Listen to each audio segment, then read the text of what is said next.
The canopy is sealed tight, and the world outside is nothing but grey cloud and sharp November cold. Somewhere far below, fields and roads flash by in broken shapes. The engine behind the pilot screams like it's trying to tear itself apart. The airframe shakes just enough to remind you this is not a dream.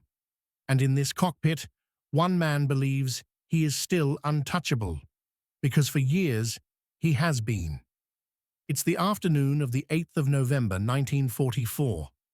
Over northwestern Germany, the sky is busy with war.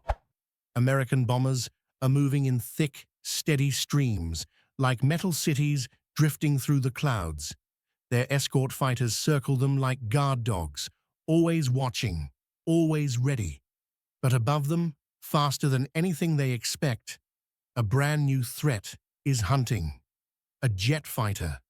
If you enjoyed the video, don't forget to like, comment, and subscribe for more content. The kind of aircraft people had only imagined before this war. And then at the controls is a man whose name has become a legend inside the Luftwaffe, Major Walter Nowotny. Nowotny has a reputation that feels unreal. 258 confirmed aerial victories. More than most pilots could even dream of seeing in a lifetime.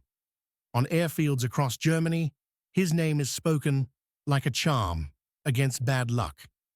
If Nowotny is in the air, men believe the enemy will pay. And now, with Germany desperate for any advantage, they have put their most famous ace into the most advanced fighter in the world, the Messerschmitt Me 262. The Me 262 is a predator built from speed, twin jet engines, smooth wings, and a roar that makes piston fighters sound old and tired. It can streak through the sky faster than Allied escorts can react. It can dive, climb, and strike with brutal force. Its four 30mm cannons can shred a heavy bomber in a few hits. The Allies fear it, but they also study it, because the Me 262 has one weakness that can get a pilot killed in seconds. It's fast at speed, but vulnerable when it slows down. And on this day, Nowotny's mission is simple. Rise fast, punch hard, disappear. His unit, Commando Nowotny, is a special jet group rushed into combat before the aircraft is fully ready. The pilots are learning while fighting. They deal with engine quirks, tricky handling, and the constant pressure to prove the jet can change the war. You can almost feel that pressure pressing down on every decision Nowotny makes, because he isn't just flying for himself. He's flying for the image of the future Germany is begging for. Nowotny finds the bombers. A mass of silhouettes ahead, and dark shapes moving through the grey. The contrails hang like scars in the sky. He lines up behind them, closing the distance so fast the bombers barely have time to react. The jet surges forward like it's being pulled by invisible hands. For a moment, this looks like what Germany hoped for, a miracle weapon slicing into the enemy formation. He squeezes the trigger. The cannons hammer the air. It's not a long burst, because it doesn't need to be. The rounds hit with heavy, violent impact. Somewhere inside that bomber stream, a machine shudders, breaks, and begins to fall. In the chaos, Nowotny believes he has done it again. Another kill, another strike, another reminder that he still owns the sky. But the sky has changed. This is late 1944, and American fighter pilots aren't shocked anymore. They aren't frozen by fear, and they have seen jets before, and they have learned the one thing that matters most. Don't chase the jet at full speed. Wait for it to slow. Wait for it to turn. Wait for it to land, because jets are deadly in the attack, but they don't like being trapped in close combat. They don't like sharp turns. They don't like losing momentum. And if a jet loses speed at the wrong time, it becomes a target. Not far behind, a young American pilot, a rookie in the grand story of the war, sees the motion in the clouds. He catches the strange shape that doesn't look like a normal fighter. Sleek, fast, different. He feels his pulse jump, but his training holds him steady.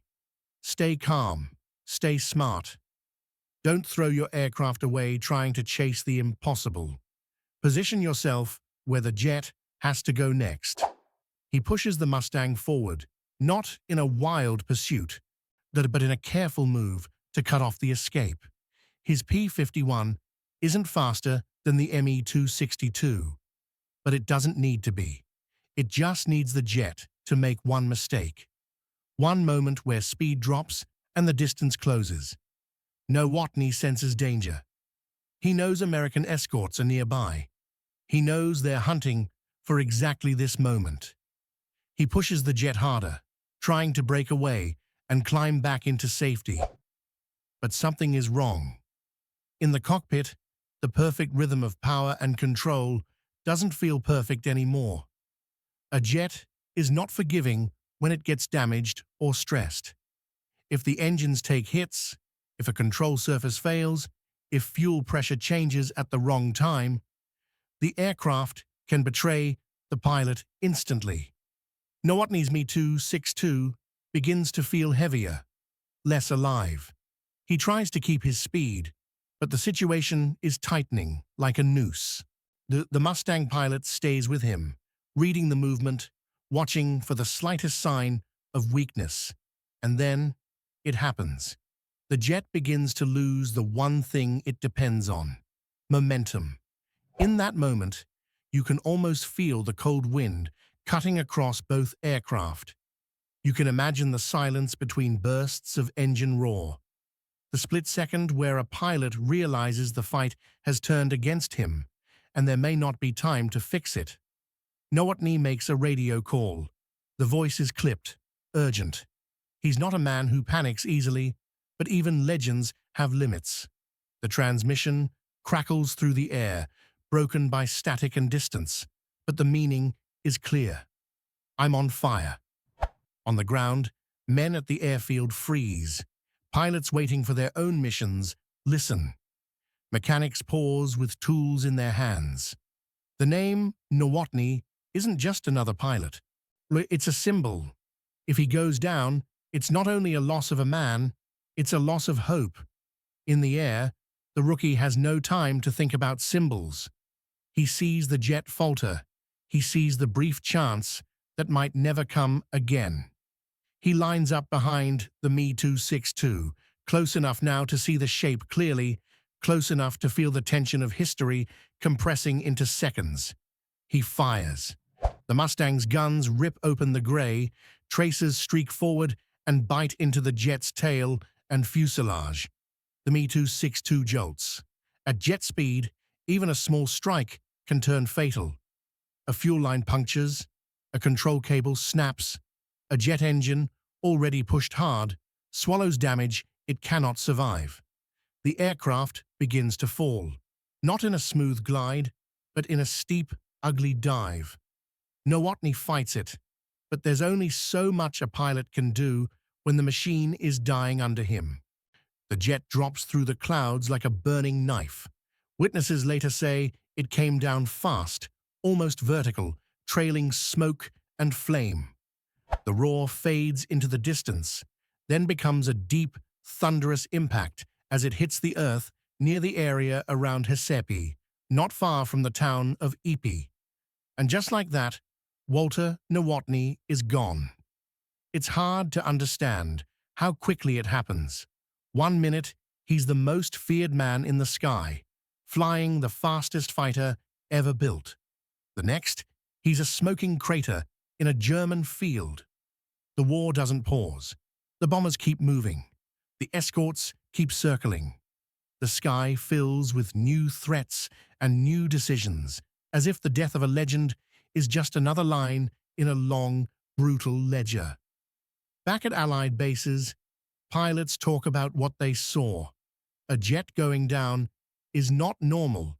A jet going down fast is even rarer. as someone claims the victory. Another pilot might claim it too. In the confusion of combat, nothing is perfectly clear.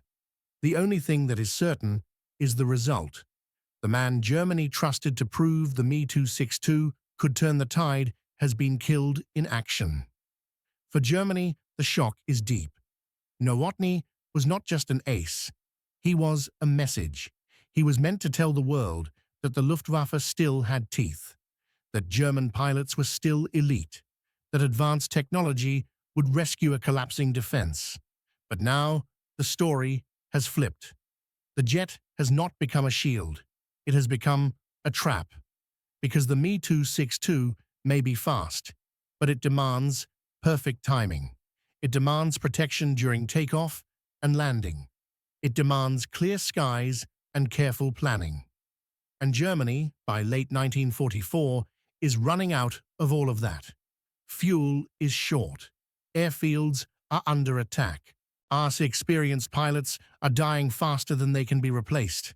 Even the greatest ace in the world cannot change those facts. And that's what makes this moment feel so cold when you think about it. It wasn't only gunfire that brought Nowotny down. It was the weight of a war that had shifted beyond individual skill. Allied fighter groups weren't just better equipped. They were organized. They were trained to counter threats. They had numbers. They had supplies. They had time to adapt. Germany didn't. After Nowotny's death, the Luftwaffe still flies jets. The Me-262 still scores victories. It remains a terrifying aircraft, a glimpse of what air combat will become in the future. But it never becomes the miracle Germany needs.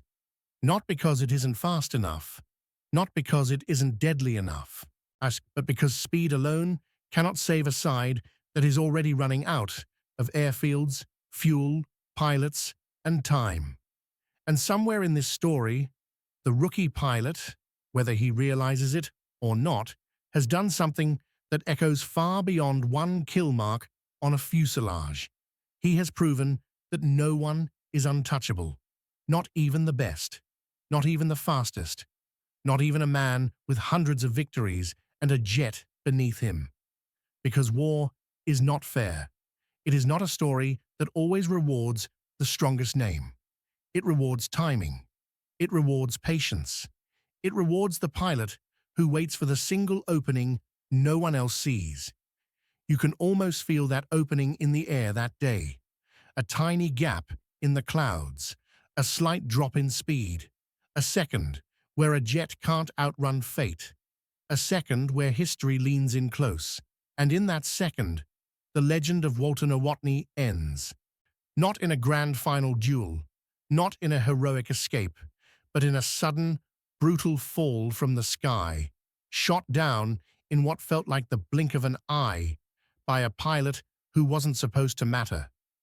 A German ace thought he was untouchable, until one rookie proved the sky belongs to no one for long.